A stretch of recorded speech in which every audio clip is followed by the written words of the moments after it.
India, सच सबसे पहले सबसे तेज।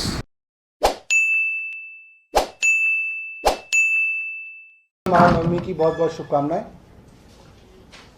आज हम लोग उत्तरी दिल्ली नगर निगम में हमारे लीडर ऑफ अपोजिशन ने एक सवाल लगाया था दिल्ली नगर निगम के कर्मचारियों के विषय में कि हर महीने आपको मालूम होगा, चाहे प्राइवेट कंपनी हो चाहे सरकारी दफ्तर हो, हर कर्मचारी, हर एम्प्लॉय, हर अफसर का जीपीएफ कटता है। एक पोर्शन जो है एम्प्लॉय की सैलरी से कटता है, दूसरा पोर्शन एम्प्लॉयर बराबर का जो है उसमें पैसा जमा करता है और वो जीपीएफ अकाउंट के अंदर वो पैसा जो है सुरक्षित होता है। एक कर्मचारी के लिए रिटायर होते समय सबसे बड़ी उम्मीद इस जीपीएफ के पैसे की होती है कि मैं रिटायर होऊंगा तो मेरे को जीपीएफ का पैसा मिलेगा, मैं बच्चों की शादी करूंगा, मैं अपना मकान बनाऊंगा, मैं अपने बच्चों के काम धंधे के अंदर इस पैसे को लगा पाऊंगा, या मेरे जितने भी बड़े बड़े काम हैं जीवन के जो मैं नौकरी में रहते हुए नहीं कर पाया अभी तक, उसको मैं रिटायरमेंट के समय जो है इस पैसे से जो है पूरा कर पाऊंगा। और ये पैसा बहुत अमूल्य होता है और बड़ा पवित्र होता है। इसकी बहुत बड़ी विशेषता होती है हर कर्मचारी की जिंदगी के अंदर।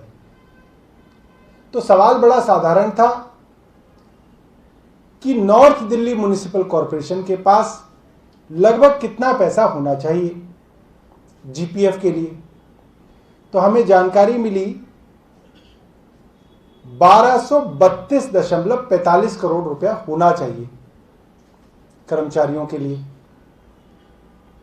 उसके आगे हमने पूछा जो लोग रिटायर हो गए हैं, तो दो लोगों का पैसा हुआ इसके अंदर। एक तो वो लोग जो रिटायर हो गए उनको पैसा देना पड़ता है, एक वो एम्प्लॉय जो इस वक्त करंट एम्प्लॉय है वो हर महीने अपना जो है जीपीएफ जमा करा रहा है ताकि वो जब रिटायर हो तो उसको पैसा मिले। तो पता चला कि जो रिटायर हो चुके हैं ऐसे बहुत सारे कर्मचारी हैं जिनको अभी तक जीपीएफ नहीं दिया गया और उनका बकाया करीब करीब 38 करोड़ 24 लाख रुपए तो देनदारी है उन लोगों के लिए जो रिटायर हो चुके हैं। उनको पैसा देना है, करीब 38 करोड़ रुपए इनको पैसा देना है। और हमने पूछा कि भाई ये 1232 करोड़ में से आपके पास कितना पैसा है अपने अकाउंट में, क्योंकि इसका पैसा तो कहीं और जा नहीं सकता, या तो आप एम्प्लॉय को दोगे या वो उसमें जमा होना चाहिए। तो हैरान कर देने वाली बात यह है कि 1232 करोड़ की जगह नॉर्थ दिल्ली म्युनिसिपल कॉरपोरेशन में इस वक्त मात्र 28 करोड़ रुपया उपलब्ध है। तो ये 1200 करोड़ रुपए कहां गया, ये हमारा सवाल है। और जो 38 करोड़ देना है उसके एवज में आपके अकाउंट में मात्र 28 करोड़ रुपए बचे हैं। और एक और हमने सवाल पूछा कि 2014 से लेकर अब तक कितना पैसा जो है इस अकाउंट में जमा किया गया है। तो यह हैरानी की बात है और बड़ी शर्म की बात है, 2014 से लेकर अब तक कोई पैसा इस अकाउंट के अंदर नहीं जा रहा है। तनख्वाहों से पैसा काटा जा रहा है तो जा कहां रहा है। सरकार तो बहुत बड़ी चीज है, अगर कोई प्राइवेट एम्प्लॉयर भी, कोई प्राइवेट कंपनी भी जीपीएफ का पैसा जमा नहीं कराएगी तो उसके ऊपर फौजदारी का मुकदमा होता है, क्रिमिनल ऑफेंस है, इसके लिए जेल है। और एमसीडी के हमारे भाजपा के नेता जो 2014 से जीपीएफ जमा नहीं करवा रहे हैं, उन्होंने ना सिर्फ दिल्ली वालों को लूटा, लेंटर पर लूटा, झाड़ू लगाने पर लूटा, कूड़े के पहाड़ों में लूटा, हर जगह लूटा। उन्होंने अपने कर्मचारियों को भी नहीं छोड़ा और अपने कर्मचारियों का भी करीब 1200 करोड़ रुपया कहां गया, यह हम सवाल करना चाहते हैं आदेश गुप्ता से, क्योंकि वो आजकल दिल्ली प्रदेश भाजपा के अध्यक्ष हैं और खुद एक काउंसलर हैं, एमसीडी के चुने हुए सदस्य हैं। तो हम उनसे जानना चाहेंगे। और उत्तरी दिल्ली से आते हैं, उत्तरी दिल्ली से आते हैं, उत्तरी दिल्ली से भी आते हैं, मेयर भी रह चुके उत्तरी दिल्ली में, मेयर भी रह चुके हैं, तो उनको सब मालूम होगा। तो हमारी उनसे ये गुजारिश रहेगी कि वो बताएं हमें कि ये 1200 करोड़ रुपया कहाँ गया, और अगर ये गायब हो गया तो अब आप इस पैसे को कहां से लेके आएंगे, क्योंकि कुल मिला के तो ये हम सब दिल्ली वालों का ही पैसा है जो वहां पे जीपीएफ के रूप में जमा होना था और फिर वो मिलना था। और अगर इस पैसे को गायब करके ये चले जाएंगे तो जो भी अब एमसीडी में नई पार्टी आएगी, जिसकी भी सरकार उसमें बनेगी, वो ये पैसा कहां से लेके आएंगे। तो ये बड़ा सीरियस सवाल है। और मैं धन्यवाद करना चाहूँगा हमारे विकास गोयल जी का कि उन्होंने इतना अहम सवाल जो है एमसीडी से पूछा। बहुत बहुत धन्यवाद। अगर आपके पास कोई सवाल है तो आप पूछ सकते हैं। छठ पर जो चल रहा है, केजरीवाल जी ने भी चिट्ठी लिखी है कि कोविड प्रोटोकॉल के तहत इजाजत दी जाए। बीजेपी ने काफी मुद्दा बनाया हुआ, उस पर आपका क्या है? देखिए, दुर्गा पूजा भी कोविड प्रोटोकॉल को देखते हुए शहर के अलग अलग हिस्सों में हो रही है। मेरे इलाके में सीआर पार्क आता है, चैतन्य पार्क आता है, मैं 2 दिन से वहाँ जा रहा हूँ। बहुत अच्छे ढंग से ऑर्गेनाइजर्स जो हैं प्रोटोकॉल को ध्यान में रखते हुए दुर्गा पूजा करा रहे हैं। दशहरा को भी अनुमति दी गई है कि प्रोटोकॉल का ध्यान रखते हुए दशहरा और रामलीला का मंचन जो है वो हो रहा है। तो इसको ध्यान में रखते हुए एलजी साहब से हमने पत्र लिख के गुजारिश की है कि छठ पूजा को भी कोविड प्रोटोकॉल के अनुसार जो है मनाने की जो है अनुमति दी जाए। और साथ साथ मैं छठ पूजा के समितियों को भी ये रिक्वेस्ट करूंगा कि परमिशन मिलने के बाद हम लोग कोशिश करें कि कार्यक्रम अच्छे से मने और कोविड प्रोटोकॉल का जो पूरा का पूरा मैनेजमेंट हो उसको भी ध्यान से जो है हम लोग फॉलो करें। और कोई सवाल? तो ये केंद्र सरकार की तरफ से ये कहा गया है कि राज्य कोयले का स्टॉक रखें, अपने आप राज्यों को स्टॉक रखने के लिए कहा गया कोयले का। देखिए, केंद्र सरकार का मुझे अभी तक समझ में नहीं आया। पहले केंद्र की तरफ से ही राज्यों को कहा गया कि अब बिजली कम है। जब राज्यों ने कहा कि कोयले का संकट है तो केंद्र कह रहा नहीं, कोई संकट नहीं है। अब केंद्र कह रहा है कि नहीं, राज्य जो है अपना स्टॉक खुद रखें।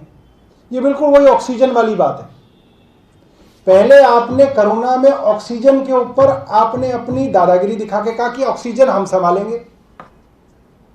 फिर आपसे जब राज्यों ने ऑक्सीजन मांगी तो आपने उन्हें ऑक्सीजन नहीं दी। फिर कोर्ट में आप जाके कहते हैं कि ऑक्सीजन का कोई संकट नहीं है। फिर राज्य आपसे मांगते हैं तो आप कहते हैं कि ऑक्सीजन नहीं है मगर संकट कोई नहीं है। तो ये बड़ी अजीब सी बात है, अजीब सी गुंडागर्दी है, अजीब सा कम्युनिकेशन है केंद्र का। संकट भी नहीं है और संकट है भी। मतलब संकट के नाम पे आप हमारे को नीचे ना करें क्योंकि संकट है, और संकट के बारे में कहीं लिखा ना जाए मगर संकट को माना जाए कि संकट है। तो मैं खुद जो है बहुत संकट में हूं कि क्या कहें इसको, इनकी क्या बात माने क्या बात नहीं माने। ये खुद तय ही नहीं कर पा रहे अभी तक संकट है या नहीं है। नहीं है तो आप क्यों चिट्ठीबाजी कर रहे हैं राज्यों से? फिर तो कह दे भाई जैसा चल रहा था वैसा है, सब कुछ मजे में। ये बड़ी हैरानी की बात है। केंद्र सरकार चलाना एक बड़ा गंभीर काम है।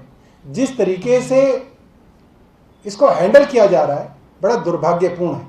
ये जो कोयले का संकट है या संकट या नहीं है ये बताओ। ऑक्सीजन के आपने इसकी ऑक्सीजन के संकट से तुलना की जी। दिल्ली में तो कोई कोल प्लांट है नहीं, हाँ। लेकिन जो बिजली पैदा होती है वो गैस से होती है। हाँ। तो अच्छा डिमांड यहाँ की बहुत ज्यादा है, बिजली भी महंगी है। हाँ। तो ऐसे में इन फ्यूचर कुछ देख रहे हैं या सरकार कई बार चिट्ठी भी अब देखिए, अब क्या है, ये बीजेपी वाले जो हैं ये कई दिनों से एक ट्वीट चला रहे हैं, फेसबुक पे चला रहे हैं, कह रहे हैं कि साहब दिल्ली ने कह दिया कि हमारे यहाँ कोयले से बिजली नहीं बनती, हमने तो सारे थर्मल पावर प्लांट बंद कर दिए और अब आप कह रहे हो कोयले का संकट है।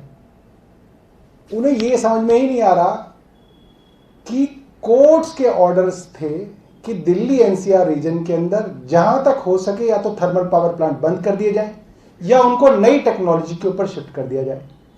दिल्ली सरकार ने फैसला करके अपने कोयले से चलने वाले प्लांट बंद कर दिए।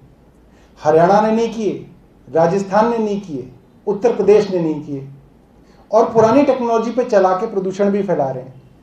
हम लोग ज्यादातर बाहर के राज्यों से बिजली लेते हैं जो कोयले से चलती हैं, एनटीपीसी वगैरह जो है। तो उन्होंने दिल्ली सरकार को कहा कि हमें जो कोयला मिलता था अब वो नहीं मिल रहा है, उसमें संकट आने वाला है, इसलिए आपकी बिजली कट सकती है। इसलिए हमने इस चीज को उठाया। एक जो बवाना में प्लांट है वो जो है वो गैस से चलता है, मगर उससे जो है बिजली की पूरी आपूर्ति नहीं होती है। तो जो बिजली पहले कम दामों पे मिल रही थी वो महंगों पे भी मिल रही है, ये भी एक संकट है। मगर हम उम्मीद करते हैं कि केंद्र जो है इस चीज को हैंडल करेगा। हर चीज जो है राज्यों के ऊपर नहीं थोप देगा। मतलब जहां पे काम बनता है वहां केंद्र वाहवाही लूटना चाहता है। जहां थोड़ी भी मैनेजमेंट के अंदर इनको समस्या आती है वो सारा का सारा जो है राज्यों पे कह दिया कि आप अपना जो है कोयले का भंडार बना के रखें। बड़ी अजीब बात है। मतलब तो ये हो गया कि जल बोर्ड कह रहा है कि पानी नहीं देंगे मैं 1 हफ्ते, मगर आप अपना पानी जमा रखें घर में। भाई जब तुम दोगे नहीं तो हम कहां से जमा रखेंगे? ये बड़ी अजीब बात है। यही ऑक्सीजन में किया इन्होंने कि अरे तुम्हारे पास ऑक्सीजन रखने की जगह ही नहीं है, और यही कोयले में कर रहे हैं। तो ये सिर्फ जो है हेडलाइन मैनेजमेंट का काम जो है केंद्र करता है। पॉलिसी मेकिंग के नाम पे कोई आदमी नहीं है इनके पास। हाँ, हेडलाइन मैनेजमेंट के लिए इनके पास मैनेजमेंट के लोग हैं कि साहब आप इस चीज को ऐसे मत कहो कि कमी है, आप इसको ऐसे घुमा के कह दो। तो इसके अंदर क्या है कि हेडलाइन ठीक रहेगी, बाकी जनता भुगतती रहेगी। ये है इनका पूरा का पूरा। और पूछिए। दिल्ली मास्टर प्लान 2041 की कुछ बातें सामने आई हैं। उसमें ये है कि राजघाट को सेंटर पॉइंट माना जाएगा, 100 किलोमीटर का दायरा एनसीआर होगा। अब देखिए इसके बारे में तो मेरे को ज्यादा मालूम नहीं है, मगर एनसीआर का जो सिद्धांत है उसको फॉलो अगर कोई कर रहा है तो सिर्फ सुप्रीम कोर्ट और एनजीटी कर रहा है, वरना कोई इस सिद्धांत को फॉलो नहीं कर रहा। जब जब प्रदूषण की बात आती है एनजीटी की तरफ से, सुप्रीम कोर्ट की तरफ से एनसीआर के शहरों को हिदायत दी जाती है। क्या हिदायतें हैं?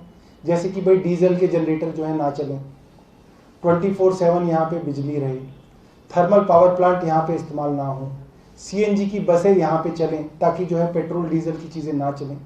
मगर जो है ये फॉलो जो सिर्फ दिल्ली में होती है। तो जो एनसीआर का पूरा कॉन्सेप्ट है अन्य राज्य सरकारों की होने की वजह से जो है वो फेल होता है। मुझे लगता है केंद्र को इसके अंदर थोड़ी सी निगरानी रखनी चाहिए ताकि NCR as an entity develop हो सके और इसके अंदर जो है दिल्ली जैसी सहूलियतें भी हों और दिल्ली जैसे इनका विकास भी हो। और कुछ चीज़ भारत सरकार ने बीएसएफ के जुरिसडिक्शन को एक्सटेंड किया है। पंजाब और अन्य जो बॉर्डर स्टेट, पंजाब की सरकार ने और वेस्ट बंगाल की सरकार ने भी इसका विरोध किया है। आम आदमी पार्टी की इस पे क्या स्टैंड है और क्यों? देखिए, बॉर्डर इश्यूज के अंदर बेसिक जुरिसडिक्शन केंद्र सरकार का रहता है, मगर देखने में ये आ रहा है चाहे वो अरुणाचल प्रदेश हो या चाइना से लगी हुई कोई भी हमारी बॉर्डरिंग स्टेट हो, इनकर्शंस बढ़ रहे हैं। चाइना हर दूसरे दिन हमारी सरकार को और हमारी फौज को आंख दिखा रहा है। यहां तक चाइना आगे बढ़ गया है कि हमारे उपराष्ट्रपति भी अगर अपने देश में घूम रहे हैं तो उनके लिए भी ऐतराज कर रहा है। ऐसे में केंद्र को अपनी फॉरेन पॉलिसी, विदेश नीति को जो है एक बार रिव्यू करना चाहिए और सख्ती से जो है इन पड़ोसियों से निपटना चाहिए। ऐसे में जब आपके लिए कश्मीर के अंदर भी हमले बढ़ रहे हैं, इधर चीन से जो है बार बार जो है हमारी इनकर्जन्स हो रही हैं, ऐसे में केंद्र सरकार को राज्यों के साथ ट्रस्ट जो है बढ़ाना चाहिए। वो ट्रस्ट तब बढ़ सकता है जब आप आपसी बातचीत से, कंसेंसस से कोई फैसला लें। आपने एक राज्य सरकार की पुलिस का जुरिसडिक्शन कम करके बीएसएफ का जुरिसडिक्शन बढ़ा दिया। अगर इसको बातचीत करके इस पे फैसला लिया जाता तो सब लोग इसका स्वागत करते। सब लोग चाहते हैं देश के अंदर जो है अमन शांति रहे। मगर इस तरीके की जो दादागिरी है, इस तरीके की जो डिक्टेटरशिप है, ये किसी भी पार्टी को, किसी भी राज्य की सरकार को पसंद नहीं आएगी और राज्य के लोगों को भी पसंद नहीं आएगी। तो इनको बातचीत करके काम करना चाहिए। यहाँ डिक्टेटरशिप जो है वो नहीं चल सकती। और कोई सवाल? बहुत बहुत धन्यवाद।